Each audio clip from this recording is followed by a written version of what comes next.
What a weekend it was. College football is back. So maybe not every fan actually picked up a win, but all of us are winners in a way because college football is back in our lives. This is another episode of Mic'd Up here on Pittsburgh Sports Live, Pittsburgh Sports Now, and all throughout the Now family of networks here as we kick off a Tuesday edition. Feels like a Monday kind of after the Labor Day holiday. So we are now full swing post Labor Day here, full swing into college football, some surprises, some teams really impressed, what all of that means, what all of that pivots now into next week, and then even a rule in college football that seemingly is discussed every year, but of course reared its ugly head in the first major weekend of college football, some games before, but the first big weekend where everybody played.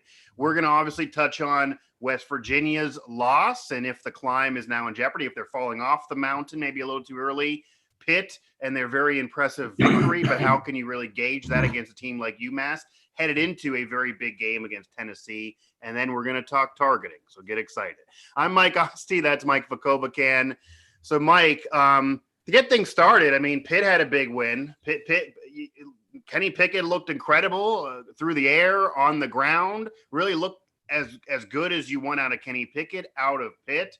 But it is UMass, Pitt going into that big game against Tennessee. That's a major conference team, more of a similar program currently to how they are, maybe even, I'm sure they would argue ahead. Not Peyton Manning's and T. Martin's Tennessee Volunteers team, but it's still on the road, tough place to play. And Tennessee looked very good in week one as well. So if Pitt's going to say they're back, then Tennessee maybe could argue it as well. This is different than facing UMass, but the defense, the offense, the receivers, they even found a group of running backs, even though they haven't found one key guy that looked really good against UMass. How does that show you what Pitt can do against Tennessee, and how important is the Tennessee game to really show what this Pitt team can do? Because if they go and dominate UMass and then lose really bad to Tennessee, everyone's going to say, well, the UMass win didn't really do much for us. But maybe they go and impress against Tennessee and then really show everyone. Yeah. I know the line has been, it was just UMass, but right. What I know is that a lot of times in the past, over these last few years, 5-6 years, Narduzzi's been here, they've had point spreads like I think the point spread finish was 36 against UMass, and they didn't cover. They came out and they looked sloppy. Right. You can only judge by what you saw in that opponent. I like their aggressive style. They didn't come out and play vanilla because I think they were getting ready for Tennessee. I liked the thing that I liked the most were the amount of weapons. This is different in that Pitt finally has guys that can make a 10-yard catch, a 40-yard catch. Normally they had these possession receivers that once they caught the ball, they were going down. They got guys now that could get what they say now, I guess, the yak yards. Yeah. And the other thing that stood out is for the first time since, I don't know, maybe Scott Orndorff and J.P. Holtz back in the day with Wanstead, I think they have two tight ends. Pitt finally, this has been a criticism forever, is that the tight end position is non-existent at Pitt. It's basically a glorified third tackle. They have two guys now that can get down the field and be weapons in Lucas Krull, who got hurt in the first game last year, and we didn't get to see what he was, and a true freshman, Gavin Bartholomew, kid out of Eastern Pennsylvania. Right. They got two guys now that can do it. So yeah, it's hard to even think of the last one, quite frankly. What's that? It's hard to even think of the last one. No, they haven't had tight ends for forever. They've went the JUCO route and transfers, and they've just never, they've all been busts. But now they got two guys that can do it. Hopefully they stay healthy. But this Tennessee game is huge, Mike, because like West Virginia, I think if they lose to Tennessee, then the same rhetoric will be happening. Okay, here we go. You beat all the crappy teams. You can't play. Yeah, this is their Maryland. This is very similar. It's the same thing for West Virginia when they play Virginia Tech. If they lose that game, It's I'm not going to say the season's over with because obviously there's still plenty of games left, but it makes it very difficult on themselves to have to win a lot of games. And I think this is a test game for Pitt. You go on the road, not against a great Tennessee team. They're 3.5-point favorites. You legitimately have a chance to go for the first time through an Narduzzi era of going undefeated in non-conference play, start out the season possibly 5-0. You could possibly get ranked by that. It's just a very big game. You're on ESPN. Everything's involved. They need to show. They need to show up. They need to bring what they brought Saturday against UMass down to Knoxville. Yeah, and again, a tough place to play. That is a Tennessee team that also looked good against Bowling Green, but of course, it's hard to gauge them off of that game either. It's a Tennessee team they're in a tough SEC. Maybe they kind of have thoughts of grandeur what their program should be, and maybe never will get back to that again, but it's still a good Tennessee team. And Pitt did what they had to do, though, against UMass. I think the one thing to take away from that game as well, they didn't just win the game. They really lambasted UMass, and as you should, but it's easier said than done. We talked about in the post-game show, nothing is guaranteed. It's easier said than done. So for Pitt to look that impressive and Kenny Pickett to look that good, and yes, maybe he was asked to do a lot offensively through the air and on the ground. Maybe that's not the best, but he looked great in that game, making decisions and really doing it all over the place and really being able to lead that offense. That's what you want. So it might not come as easy. I'm sure it's not going to look as good. It's not going to come as easy against Tennessee. There's going to be drives where Pitt fans are going to be watching saying UMass was a lie. This team doesn't have it offensively against great programs, but Pitt will be able to show that maybe they do against better teams. And that's a test against Tennessee for sure. It's out of conference. Very, very big deal. Yeah. The other thing that really stood out to me was, this, I don't want to say the non-respect, but the non-appreciation of Kenny Pickett over the last couple of years. Oh, yeah. Unbelievable. He does not get the credit he deserves at all. Saturday was the first time that I really felt as though Pitt fans, whether it be for his decision to come back or what the turn has been, but you felt the love in the stadium of the fans for Pickett. Yeah. Before there was you were at the game and people wanting more and we need a better quarterback. Everyone at Heinz Field on Saturday, when they did starting introductions for starting offense and defense, he was by far, wasn't even close, the loudest ovation from the fans. It just feels as though. Well, imagine if he didn't come back. This whole year would be in the tubes if he didn't come back. I think they realized that. Maybe that's why they're but I think they finally appreciate that this guy loves Pitt. He's a good player. He had bad surrounding. He wasn't surrounded by the best team before, but he went out and gave it. He wanted to come back for one more year to try to do something special. There was an appreciation, and I think it'll be good this year. He was in total. I wrote this in a column. You just had to feel as though every time, and this has never been the case with Pitt, every time they had the ball, you just felt as though they could score. When he went back to pass, you weren't nervous. You weren't, you felt as though something good was going to happen. And that's never the case with, it's hardly ever the case with Pitt on offense. There was just a different feel, and I realized the opponent, but there was something different with Kenny Pickett back there Saturday, and hopefully that continues Saturday down in Knoxville. Yeah, and again, it really can't be said enough how big of a game that is. It's not a conference game, but that really is a test to Pitt. And if Pitt wants to get ranked, if Pitt wants to legitimately contend for the conference title, again, it's not a conference game, but to really show the college football world, Narduzzi having a chance at that first 9-win season, this being a special year, Kenny Pickett coming back, etc., that game is big. And even if you don't win it, I think Pitt needs to really show that they're on par. That they have to win. They have to win. Yeah, I mean, it sucks to say that they really do. It is a major game, but at the very, very least, they need to be very, very competitive in that game. If they go ahead and lose by double digits, that's going to certainly be a problem going into the rest of the season in terms of the conversation.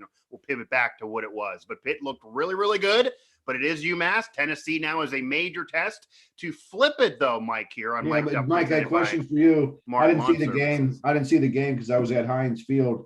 Yeah. I guess the tale of the two games were that we just talked about Pitt's senior quarterback Right. Delivering the goods. I guess that wasn't the case on Saturday with Deggy. Was he? Quarterbacks always get the blame, Right. no matter what happens in a game. Was that legitimate Saturday to say that he was the pretty much the big reason why West Virginia lost to Maryland? In the reverse of Pitt having that test against Tennessee, where they really have to win to really show they're going to be a contender this year, and they're kind of ahead and they're in that progress. That game was Maryland for West Virginia. Yeah, it'll be Virginia Tech now again, but West Virginia, unlike Pitt started the year against a UMass, and they have Tennessee as the big test. West Virginia started the year with their test, a quote-unquote rivalry game, maybe for some regionally, on the road, and then they have their easy game this coming week against Long Island. But I don't think Deggy was good enough. I do think Deggy was the reason they lost that game. It really sucks to say, because from the West Virginia perspective, we heard all off season, and it really seemed believable that he was progressing. Neil Brown, everyone who was there said he's looking good. He said he felt good. Everything pointed up with Deggy. He even played better down the stretch last season than he did, say, in that game against Texas Tech where he looked so bad. But Saturday looked like old Jared Deggy that did not get better at all. He didn't have command of the offense. For example, Kenny Pickett did. It did not appear Deggy did. Deggy threw just bad balls. So, for example, we have multiple articles on WV Sports now. Julia's talking about all these records that Wright's setting as a returner and comparing him to Tavon Austin, and all that's true. What really killed West Virginia, and they end up losing the game by 6 despite 4 turnovers, including 2 interceptions by Deggy, Mike. But we're looking late in the game. Wright gets a return that actually goes the distance. They then said he stepped out at around the 45. A couple passes in, Deggy's throwing a rope to the corner of the end zone, picked off. Like right there, it's like, this isn't going to happen. It just totally pops the balloon in anything going on. If West Virginia didn't have that field position with a record-setting performance by a returner out of nowhere, right now, arguably the best returner in the country, it means nothing because they kind of ruined it. Deggy would ruin those drives. Letty Brown was good in the first half, and he carried them in the first half to points. He wasn't able to be that really dominant player in the second half. I think 2 things were the problem for West Virginia. Number one, Jared Deggy was flat out not good enough, has to be better. If that's Jared Deggy all year, this is a 4-win team. I mean, that was just not good enough, Jared Deggy. He knows it too. And number 2, the offensive line, which compounds Deggy, was bad. The offensive line did not help Deggy. They didn't protect Deggy. They also made it more difficult on him when he was having a bad game. And then, Mike, you know this.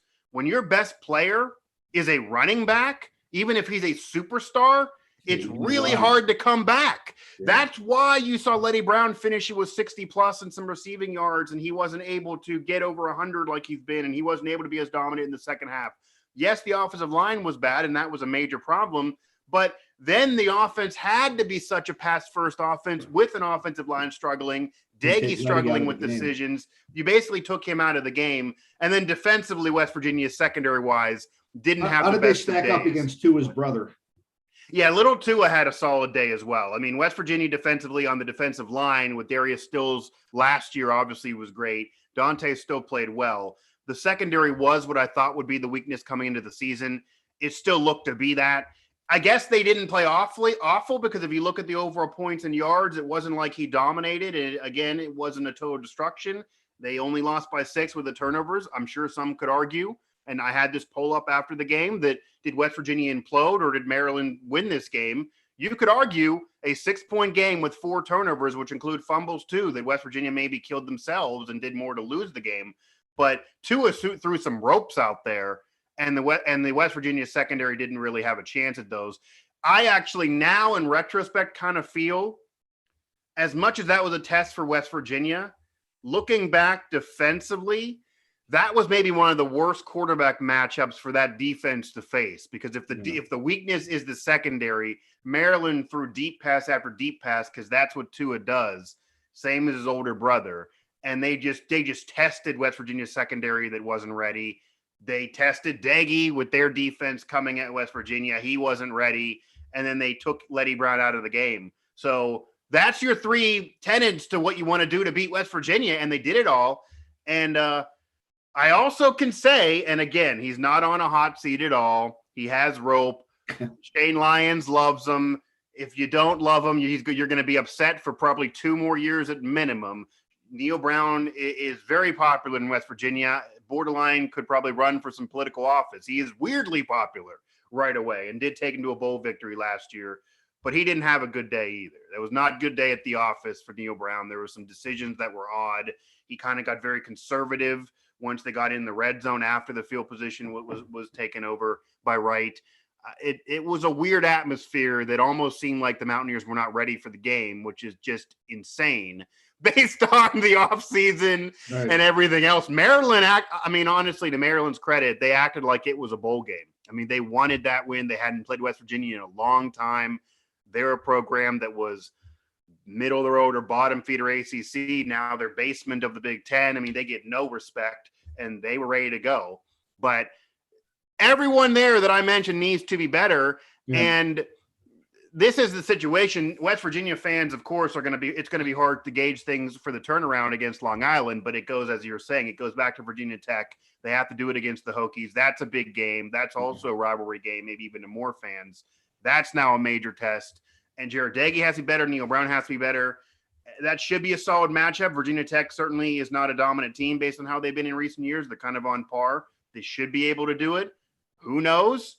But they went out and looked pretty good defensively against that defensively will be number 10 North Carolina. So that's true. Yeah, they did pick up a major win against North Carolina, who got shocked that first weekend. So it will not be easy for West Virginia.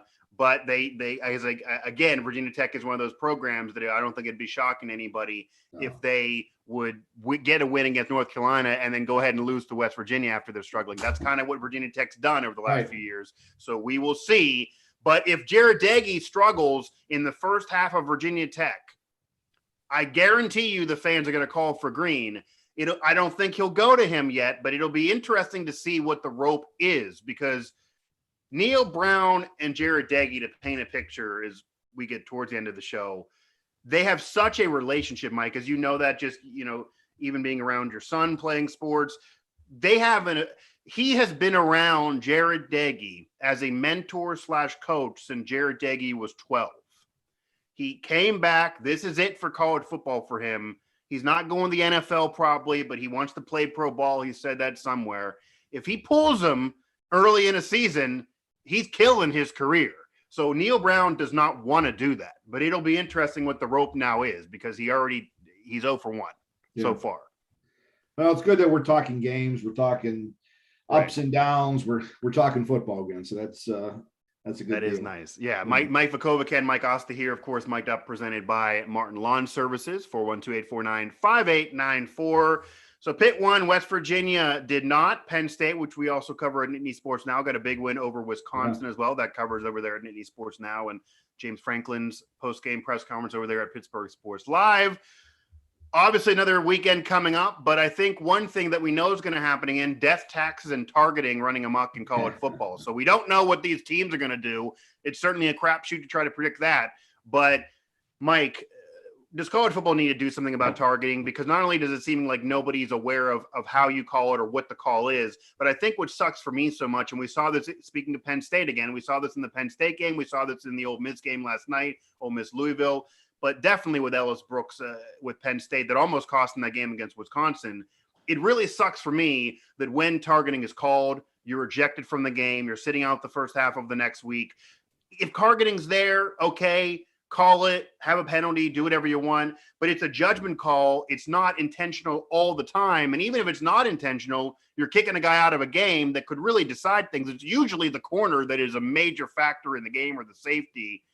That at very least needs corrected, but what do they need to do, and do they need to do something with targeting? Yes. I'm not in favor of the amount of times they're calling it.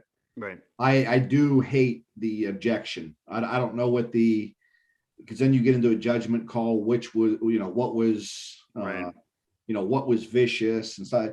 There has to come up with a good solution for that. I don't have that right now, but I have no problem with the amount of calls that are being made. Just that I see why they're doing it. This is their butt on the line here. This Right. this is all about lawsuits.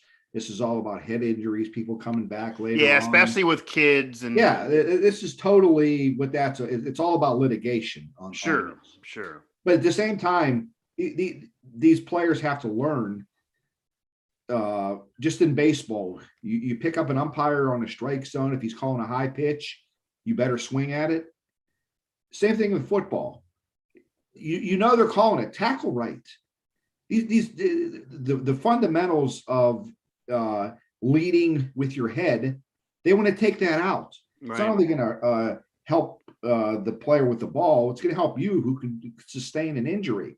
Right. There might have been one call that I thought was one or two calls that were a border. There was a call in the Pitt game, first series of the game on a third down. Phil Campbell got called for a targeting, and they went back and looked at it, and they saw it was high, but when he led, he turned his head and he led with his shoulder pad, so they took off they took away the flag. Yeah. It's rare to see it overturned too, so that's big. Yeah. But that's rare. But that's similar kind of to what Penn State fans felt the Brooks play was, because it looked like he kind of went in with his head and then tried to turn. I think the problem is, and kind of what you're saying, you need to make sure you're not turning so late. Like, do it right the whole time, fundamental tackling. And if you're trying to switch it very, very late, it's a judgment call. Yeah, I know they're in a tough position here. But sooner or later, the players have to learn, do it the right way, and then it's not going to be called. I know it stinks. I know it stops the game. It breaks up the flow of the game. To say the least, it does. Yeah, it breaks up the flow. It screws a team if you lose a player. But the bottom line is, do what they're calling. Tackle.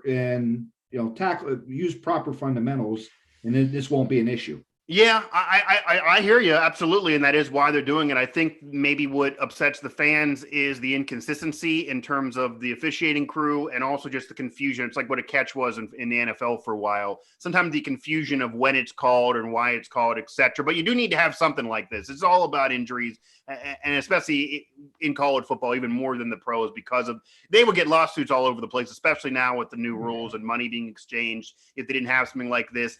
As we do wrap up, though, just quickly, do you have any opinions on that it ejects you and then you're sitting out the next game a little bit? I hate that. Yeah, that needs to go. And that's what I'm saying. I don't know what the answer is, because if you start getting into a judgment call on what's intent, because that's the only other thing. People want it to be intent. You call it's 15 yards, but if there's an intent to injure, then you're ejected. If not, you stay. But that is hard to call that. Maybe you go with, I don't know. Maybe you go with, if you get 2 personal fouls in the game for hits up hot, or for that, then you get ejected. I think that might be the only, because if you start getting into trying to judge on tape, okay, that was an intent to injure, but that wasn't. Then it's just it's a tough deal, but I think it's needed. It stinks, but it's needed. The bottom line. And I will say this, as much as it might be the annoyance that I think every college football fan seemingly can go unanimous on, that they don't like watching games with tons of targeting. Well, it's not going anywhere. That's the one thing that's not going anywhere. We have so much uncertainty with teams and the leagues and conference and what the hell's going to go on. But that's not going anywhere. That's going to be there no matter who's playing who, what conference they're in. I guarantee you there's going to be some overlying body that's going to say, I don't care who's in your conference or what it's called or what's going on. You all got to have the targeting rule. We're going to call it all over the place because of the litigation, because these are kids, because of the head injuries and what we now know. So it's not going anywhere, just not going anywhere. If you look at it, Mike, the majority of these hits, it's not real difficult to figure out. Yeah, the majority of them are targeting. There's once every 3 weeks launching at a person's head. Right. You're throwing your helmet into another person's. I don't know what's so hard about not doing that. Yeah, and not only that, You hit below the shoulder pad. I hear you. And not only that, and I could see NFL players that have been playing for years and years and years, a veteran or something like that, like Ray Lewis, when the rule came into be and was stiffer. Okay, it's hard to adjust yourself from what you learned as a kid. These kids are all in college. They're 18 to 22. They learned how to do this properly because this rule's been there a long time. Yeah. And also, it's not just injury for, I think they don't realize it's not just trying to protect the person you're hitting. It's you too. Yes. If you hit somebody with the crown of your helmet, that could kill your spine and you could be hurt more than the player that you're hitting. Ryan Shazier. Think of that helmet. Ryan Shazier, very similar. No one really goes in that direction, but that kind of was that play. It ended up ruining his career. So yeah, that's not going anywhere. Another weekend, though, college football coming up. So I think we've all been winners to this point, as it is that time of year, that season. The NFL is going to be involved as well, but college football continues. That'll do it for this edition of the show. More, I'm sure, college football talk coming up. And then we also got to preview a Steelers game as the NFL season gets underway this weekend as well. He's Mike Vukovic, and I'm Mike Osti, and Mic'd Up was presented by Martin Lawn Services.